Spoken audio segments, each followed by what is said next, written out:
Logan remained at a distance, observing the fight. It's about time I use these stat points and skill points. After seeing the stats of that shadow wolf, he knew that if he wanted to increase his chance at survival, he would need to use everything at his disposal. This wolf was a world boss, a very powerful creature that could offer the group amazing loot. World bosses were not easy to come by, so the rewards and experience points were always quite generous. He was just waiting for the right moment to strike. The 3 players Logan was in a party with not too long ago reeked of bad intentions. They would definitely make their move when the boss health points dropped below a certain point. That is when he would strike. Logan clapped his hands together, preparing himself for what was to come. So far, Logan had 6 statistic points and 1 skill point to spend. The skill point was quite rare, as someone could only get one every 3 levels. There were so many different skills, one had to be careful of where they spent their points. As for statistic points, the player gained 3 every level, so there was a bit more room for error with them. After thinking it over for a brief moment, Logan decided to invest 2 points in health points and 4 points into the attack ability. As for his skill point, although he was very hesitant to spend it, in the end, he chose to spend it on his flickering steps skill. He chose this skill because it was his only life-saving skill. Spirit Voice narrated his decision. Skill name, Flickering Steps. Skill rank, A. Skill description. This skill allows one to remain untouched on battlefields and appear only as a light flicker of a silhouette before a foe is slain just moments later. Logan turned his attention back to the fight after making sure everything was complete. As he gazed at the scene before him, he could only think of one word to describe it. Disorganized. The fight was a total wreck. Mick had messed up in his approach toward the Shadow Wolf, and it had almost cost Luna her life. A tank was supposed to know how to properly manage a battle, but Mick used skills randomly and did not pay attention to any of his surroundings. To make things worse, Tina only made an effort to heal Mick, even though most of the damage was going straight to Halls, the main tank. And on top of it all, Ryder did not even attack the wolf seriously, only popping out to deal damage every once in a while before retreating back into the cover of darkness. Luna took out a mana points potion and drank it quickly. It had a very bitter taste, but a feeling of rejuvenation washed over her as she swallowed it down. Her mana points increased by 100 after consuming the drink. Luna glared at Tina, who seemed to be taking it easy while focusing on healing only Mick. Luna could hardly stand to look at Mick.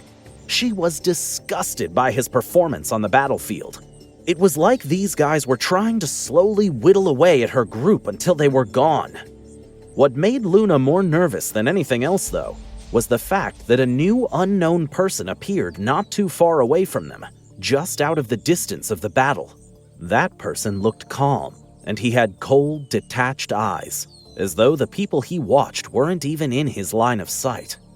Luna's heart raced as the situation seemed to deteriorate more and more by the second. Luna finally could no longer tolerate it, and spoke in a cold tone towards Tina. "Hey, cleric, how about you try to heal someone who is actually taking damage?" Luna was usually a very quiet person, and rarely spoke to others. In fact, the number of sentences she spoke to her current party since they met could be counted on one's fingers. But Luna, even as patient as she was, could not continue to ignore their actions.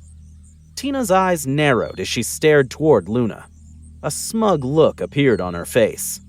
"Are you stupid or something? I'm obviously healing my tank while you heal your tank. Isn't that how it goes?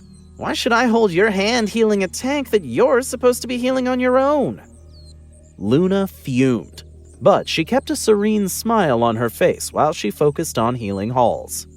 Tina obviously had no plans to help with healing Halls to begin with, even though he was the main tank. She did not even bother trying to heal Luna when she was attacked because of a mistake made by Mick. Luna scoffed before glancing over in the direction where Logan stood.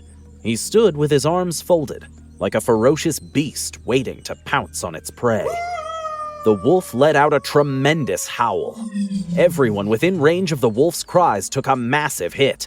They felt their health points drain dramatically. It was a sound attack, so any defense was useless. Luckily, the damage had a set amount of harm that it could do.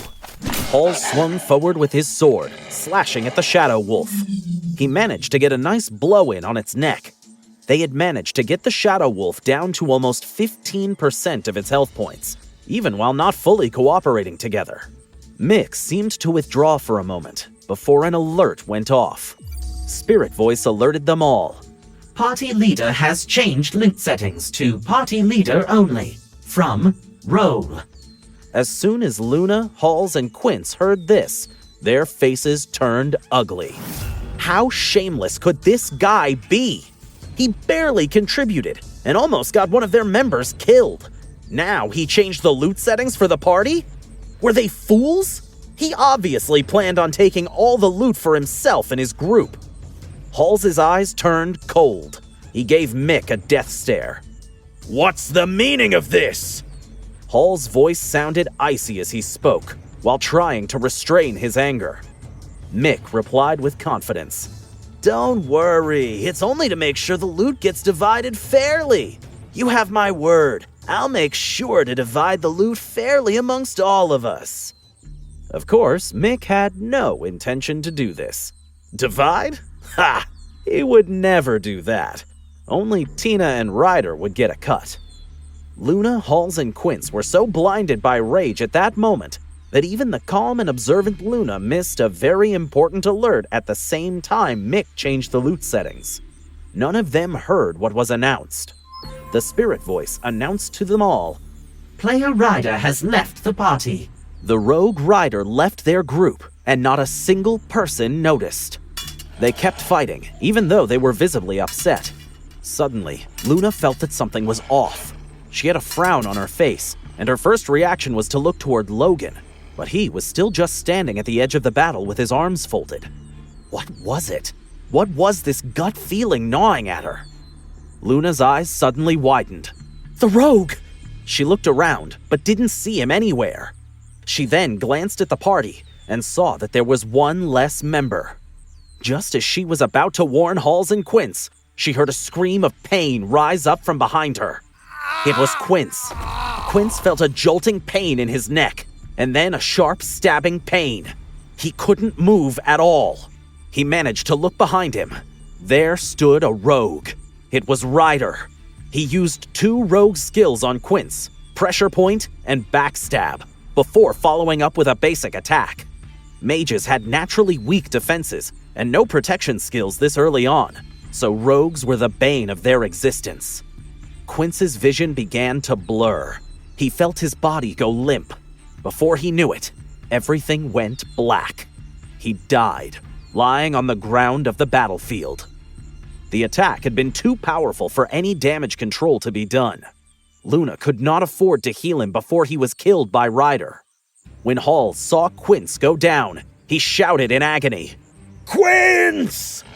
He wanted to rush over to him, but the Shadow Wolf was still focused on him. Halls knew that if he turned away, the wolf would probably chase after Luna next because of her healing abilities. He could not let her go through that after all the help she gave them. Halls was almost sent into a frenzy. He felt as though he was being tortured by this group of people. He winced when he remembered that he was the one who invited them to the party out of desperation. Mick called out, full of authority and confidence. "Good job, Ryder! Now take care of the clerics so we can finish off this boss and collect the loot. Don't worry, with the 3 of us here, there's no way the warrior can survive." Luna's heart became ice cold as she saw Ryder smirk before vanishing from view. Halls could not hold his anger any longer. "You animal! Do you dare to fight me first?" He turned his back to try and run toward Luna to protect her. Before he could get halfway there, the Shadow Wolf pounced on him. The Shadow Wolf lashed out with its large claw toward Halls. He paid the price for turning his back on the Shadow Wolf and lost a whopping 240 health points. Halls was on thin ice and had no choice but to turn and continue to confront the wolf. Meanwhile, Mick and Tina seemed to be enjoying the show, which stirred up emotions. Tina was especially excited. She couldn't forget the way Luna spoke to her, as though she was above her. Tina cackled and waited for Ryder to make his move. Luna was on high alert. She was still trying to focus on healing Halls, but she only had 80 health points remaining.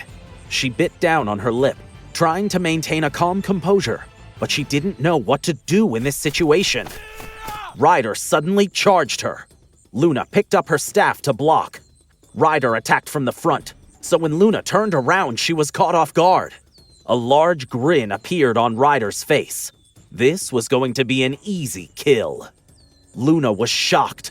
She was so exhausted from this high-tension battle that she miscalculated.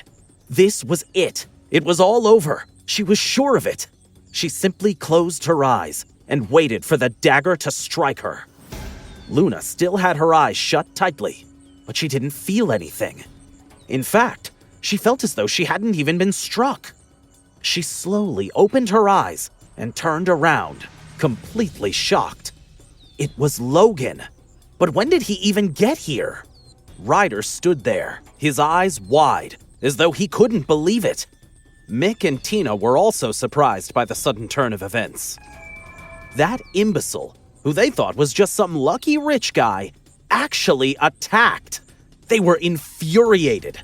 Ryder saw the damage number on his screen and thought it must have been a bug. That guy was only level 3 when he was in their party. There was no way he could be that strong. It had to be false. Ryder's health points were drained in a matter of seconds. It was an instant kill.